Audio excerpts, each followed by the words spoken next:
De l'ancien château La Motte, il ne reste plus que des ruines et un magnifique parc. Et la maison de retraite, aujourd'hui désaffectée, a fermé ses portes il y a bien longtemps.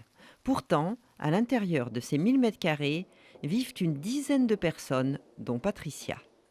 Un super cadre, on a un grand parc, on a un grand espace, des grandes baies vitrées, et puis une cuisine aménagée, chacun notre chambre, notre petit salon.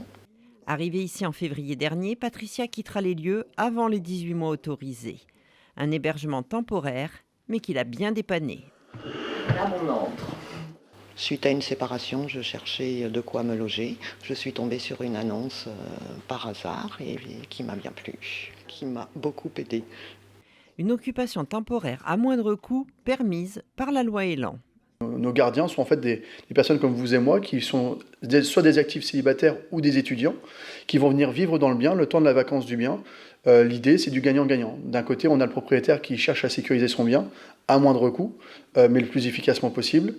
Et là, on a d'un autre côté un occupant qui cherche de manière temporaire une solution d'hébergement. Là, ils sont hébergés pour 200 €, toutes charges comprises, n'importe où en France.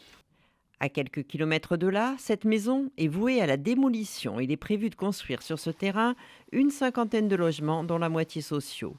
Mais les travaux ne démarreront pas avant l'été 2023.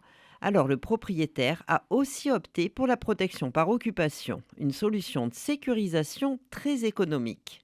On prend quand même des choses à notre charge, hein. Vous savez, les consommations de fluides, de chauffage.